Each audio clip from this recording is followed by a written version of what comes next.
ہمارے سلسلہ کے ایک بزرگ تھے حضرت خواجہ ابوالحسن خرقانی رحمۃ اللہ علیہ. ایک مرتبہ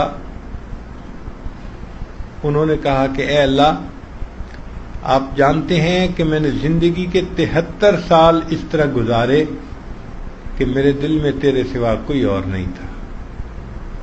اور قسم اٹھا کے کہا اے اللہ تو جانتا ہے. اللہ کو گواہ بنا کے بات کرنا یہ کتنی بڑی چیز ہوتی ہے. ایسے انسان بات کر دے تو وہ بھی ذمہ داری کی بات ہے، پھر اللہ کو گواہ بنا کے بات کرنا تو اور بھی زیادہ اہم بات ہو جاتی ہے. تو وہ اللہ کو گواہ بنا کے کہہ رہے ہیں اے اللہ تو جانتا ہے میں نے زندگی کے 73 سال اس طرح گزارے کہ میرے دل میں تیرے سوا کوئی اور نہیں تھا. کیسے بزرگ تھے، کیسی زندگیاں تھیں.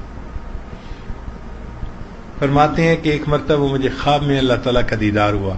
خواب میں اللہ تعالیٰ کا دیدار پاسبل ہے.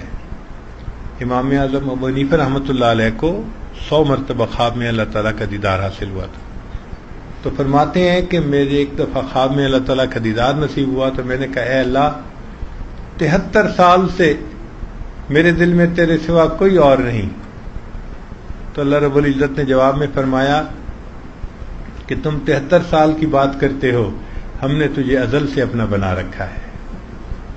اے میرے بندے، ہم نے ازل سے تجھے اپنا بنا رکھا ہے، تبھی تو تجھے ہدایت دی اور ایمان پہ قائم کی.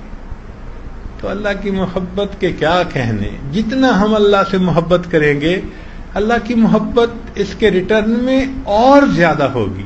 ایک نقطے کی بات ذرا سمجھیے کہ انسان کو اللہ تعالیٰ نے مخلوق کی محبت کے لیے پیدا نہیں کیا،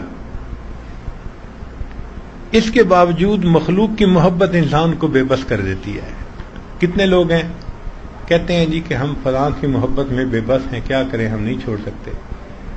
تو جس محبت کے لیے انسان پیدا نہیں ہوا وہ محبت اگر بندے کو بے بس کر دیتی ہے تو جس مقصد کی خاطر انسان پیدا ہوا ہے اللہ کی محبت، اس محبت کی لذت کیا ہوگی، اس محبت کا مزہ کیا ہوگا جس کی خاطر اللہ نے انسان کو پیدا کیا ہے.